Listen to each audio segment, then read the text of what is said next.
When the communists took over a country, one of the first things that they did was to confiscate all the privately held weapons. But even more insidious than the theft of the people's weapons was the theft of their history. Official communist historians rewrote history to fit the current party line of the moment. In many countries, revered national heroes were ordered excised from the history books, or their real deeds were distorted to fit communist propaganda, and communist killers and criminals were converted into official saints. Holidays were declared in honor of the beasts who murdered countless nations. Did you know that much the same process has occurred right here in America?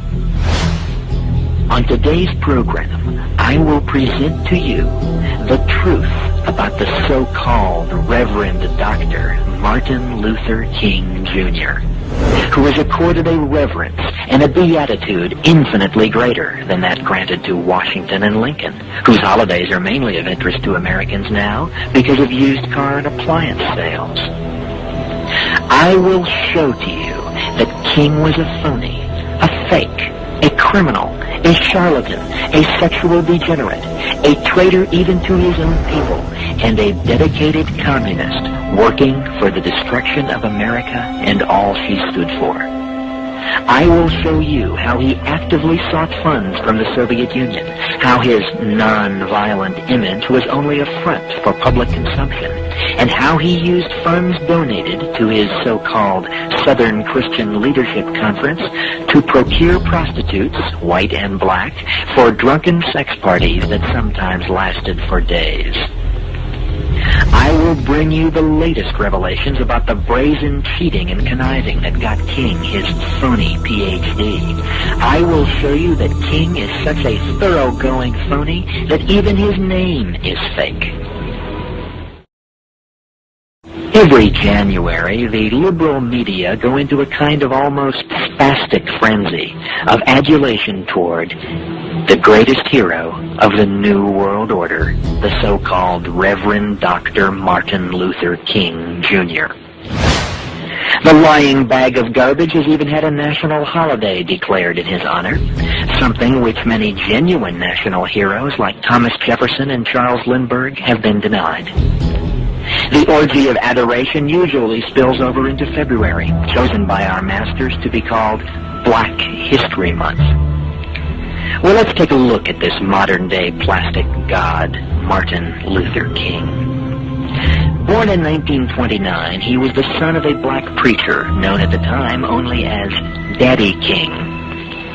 Daddy King named his son Michael. One day, years later, in 1935, Daddy King had an inspiration to name himself after the Protestant reformer Martin Luther. He declared to his congregation that henceforth they were to refer to him as Martin Luther King, and to his son as Martin Luther King Jr. None of this name changing was ever legalized in court. Daddy King's son's real name is to this day Michael King. The first public sermon that King ever gave in 1947 at the Ebenezer Baptist Church was plagiarized from a homily by Protestant clergyman Harry Emerson Fosdick, entitled Life is What You Make It, according to the testimony of King's best friend of that time, Reverend Larry H. Williams. The first book that King ever wrote, Stride Toward Freedom, was plagiarized from numerous sources, all unattributed, according to documentation recently assembled by sympathetic King scholars Keith B. Miller, Ira G. Zepp Jr., and David Garrow. And no less an authoritative source than the four senior editors of The Papers of Martin Luther King Jr., an official publication of the Martin Luther King Center for Nonviolent Social Change, Incorporated, whose staff includes King's widow, Coretta, stated of King's writings at both Boston University and Crozer Theological Seminary, where he studied, and I quote, Judged retroactively by the standards of academic scholarship, his writings are tragically flawed by numerous instances of plagiarism. Appropriated passages are particularly evident in his writings in his major field of graduate study, systematic theology. Close quote. King's essay, The Place of Reason and Experience in Finding God, written at Crozer, pirated passages from the work of theologian Edgar S. Brightman, author of The Finding of God. Another of King's theses, Contemporary Continental Theology, written shortly after he entered Boston University, was largely stolen from a book by Walter Marshall Horton. King's doctoral dissertation, A Comparison of the Conceptions of God in the Thinking of Paul Tillich and Harry Nelson Wyman, for which he was awarded a Ph.D. in theology, and upon which his title, Dr. Martin Luther King, is based, contains more than 50 complete sentences plagiarized from the Ph.D. dissertation of Dr. Jack Boozer, The Place of Reason in Paul Tillich's Concept of God. According to the book The Martin Luther King Jr. Papers, in King's dissertation, quote, only 49% of sentences in the section on Tillich contain 5 or more words that were King's own. Close quote. In the Journal of American History, June 1991, page 87, David J. Garrow, a leftist academic who is sympathetic to King and his movement, says that King's wife, Coretta Scott King, who also served as his secretary, was an accomplice in King's repeated cheating. Reading Garrow's article, one is led to the inescapable conclusion that King cheated because he had chosen for himself a political role in which the title doctor would be useful, and lacking the intellectual ability to obtain this title fairly, went after it by any means necessary. On pages 89 and 90, Garrow states, quote, he was by no means fully at home with the dense and often abstruse theological texts he was assigned to master. It is no exaggeration to say that in his coursework at Boston University, Martin Luther King Jr. was going through the motions. He was in those Boston years, first and foremost, a dandy. The young Coretta Scott, on first exposure to her future husband, was most struck by his penchant for intellectual jive. King wanted a Ph.D. in order to credential himself as someone far more learned, close quote. Why then, one might ask, did the professors at Crozer Theological Seminary and Boston University grant him passing grades and a Ph.D.? Garrow states on page 89, quote, King's academic compositions, especially at Boston University, were almost without exception little more than summary descriptions and comparisons of others' writings.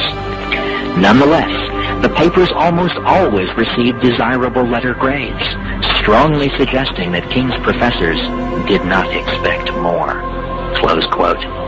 The editors of the Martin Luther King Jr. papers state that, quote, the failure of King's teachers to notice his pattern of textual appropriation is somewhat remarkable, close quote. But in Holiday for a Cheater, Michael Hoffman tells us that, quote, actually the malfeasance of the professors is not at all remarkable. King was politically correct. He was black, and he had ambitions. The leftist professors were happy to award a doctorate to such a candidate, no matter how much fraud was involved.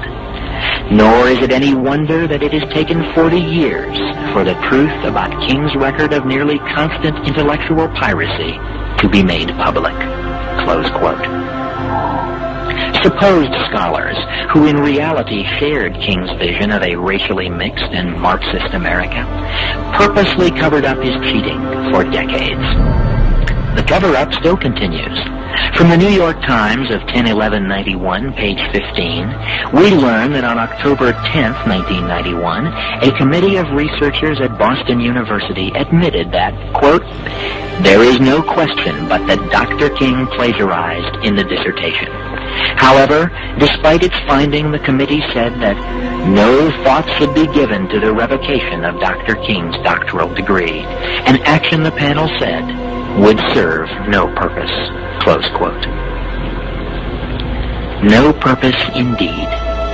Justice and plain reasonableness would demand that in light of his willful fraud as a student, the Reverend and the Doctor should be removed from King's name. Well, friends, he is not a legitimate Reverend, he is not a bona fide Ph.D., and his name isn't really Martin Luther King Jr. What's left? Just a sexual degenerate, an America-hating communist, and a criminal betrayer of the interests of even his own people. In a few moments, you'll find out what J. Edgar Hoover knew about King and why a liberal judge has sealed the FBI files on King until the year 2027. On Labor Day, 1957, a special meeting was organized by Martin Luther King and 4 others at a strange institution called the Highlander Folk School in Monteagle, Tennessee. The Highlander Folk School was a communist front, having been founded by Miles Horton, Communist Party organizer for Tennessee, and Don West, organizer for North Carolina. The leaders of this meeting with King were the aforementioned Horton and West, along with Abner Berry and James Dombrowski, all open and acknowledged members or officers of the Communist Party USA. The agenda of the meeting was a plan to tour the southern states to initiate demonstrations and riots. From 1955 to 1960, Martin Luther King's associate advisor and secretary was one Bayard Rustin. In 1936, Rustin joined the Young Communist League at New York City College. Convicted of draft dodging, he went to prison for 2 years in 1944. On January 23, 1953, the Los Angeles Times reported his conviction and sentencing to jail for 60 days for lewd vagrancy and homosexual perversion. Rustin attended the 16th Convention of the Communist Party USA in February 1957.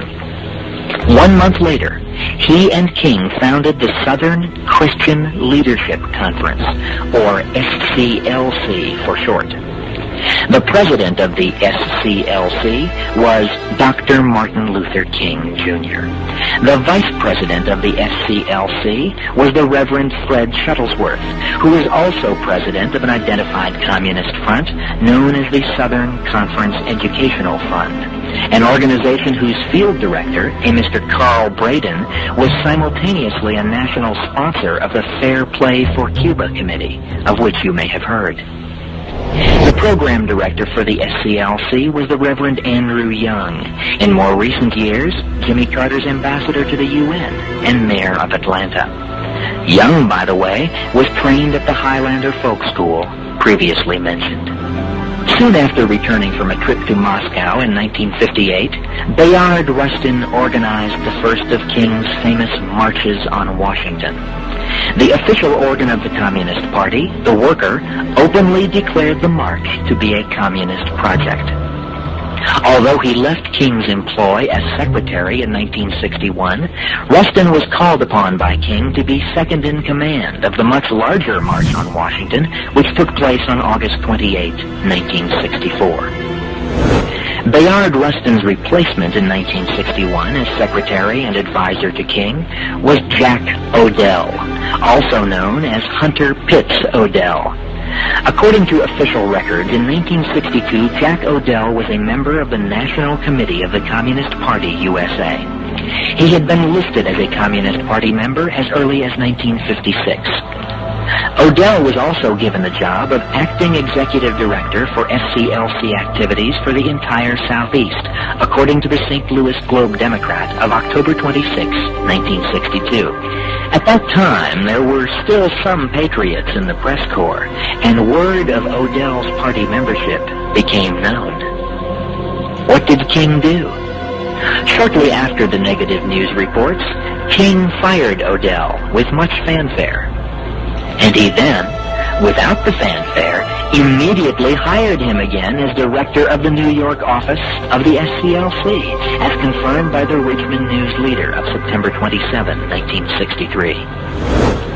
In 1963, a black man from Monroe, North Carolina, named Robert Williams, showed up in Peking, China. Exactly 20 days before King's 1964 March on Washington, Williams successfully urged Mao Zedong to speak out on behalf of King's movement. Mr. Williams was also at the same time maintaining his primary residence in Cuba, from which he made regular broadcasts to the southern U.S. 3 times a week from high-power AM transmitters in Havana under the title Radio Free Dixie. In these broadcasts, he urged violent attacks by blacks against white Americans. During this period, Williams wrote a book entitled Negroes with Guns. The writer of the foreword for this book? None other than Martin Luther King, Jr. It is interesting to note that the editors and publishers were, to a man, all supporters of the infamous Fair Play for Cuba Committee. According to King's biographer and sympathizer, David J. Garrow, quote, King privately described himself as a Marxist, close quote. In his 1981 book, The FBI and Martin Luther King Jr., Garrow quotes King as saying in SCLC staff meetings, quote, "We have moved into a new era, which must be an era of revolution. The whole structure of American life must be changed. We are engaged in the class struggle," close quote. Jewish communist Stanley Levison can best be described as King's behind-the-scenes handler. Levison, who had for years been in charge of the secret funneling of Soviet funds to the Communist Party USA, was King's mentor and was actually the brains behind many of King's more successful ploys. It was Levison who edited King's book, Stride Toward Freedom. It was Levison who arranged for a publisher. Levison even prepared King's income tax returns. It was Levison who really controlled the fundraising and agitation activities of the SCLC. Levison wrote many of King's speeches. King described Levison as one of his closest friends. The Federal Bureau of Investigation, which at that time still included some American patriots, had for many years been aware of Stanley Levison's communist activities. It was Levison's close association with King that brought about the initial FBI interest in King. Lest you be tempted to believe the controlled media's lie about racists in the FBI being out to get King, you should be aware that the man most responsible for the FBI's probe of King was Assistant Director William C. Sullivan. Sullivan describes himself as a liberal and says that initially, quote, "I was 100% for King, because I saw him rising as an effective and badly needed leader for the black people in their desire for civil rights," close quote. The probe of King not only confirmed the FBI's suspicions about King's communist beliefs and associations, but it also revealed King to be a hypocrite, a degenerate, and a charlatan. According to Assistant Director Sullivan, who had direct access to the surveillance files on King, which are denied the American people, King had embezzled or misapplied substantial amounts of money contributed to the civil rights movement. King had used SCLC funds to pay for liquor and numerous prostitutes, both black and white, which were brought to his hotel rooms, often 2 at a time, for drunken sex parties which sometimes lasted for several days. These types of activities were the norm for King's speaking and organizing tours. In fact, an outfit called the National Civil Rights Museum in Memphis, Tennessee, which is putting on display the 2 bedrooms from the Lorraine Motel where King stayed the night before he was shot, has declined to depict in any way the occupants of those rooms. That according to exhibit designer Gerard Eisterhold, would be close to blasphemy. The reason? Dr. Martin Luther King Jr. spent his last night on Earth having sex with 2 women at the motel and physically beating and abusing a third. Sullivan also stated that King had alienated the affections of numerous married women. According to Sullivan, who in 30 years with the Bureau had seen everything there was to be seen of the seamy side of life, King was one of only a few people he had ever encountered who was such a total degenerate. Noting the violence that almost invariably attended King's supposedly non-violent marches, Sullivan's probe revealed a very different King from the carefully crafted public image. King welcomed members of many different black groups into his SCLC, many of them advocates and practitioners of violence.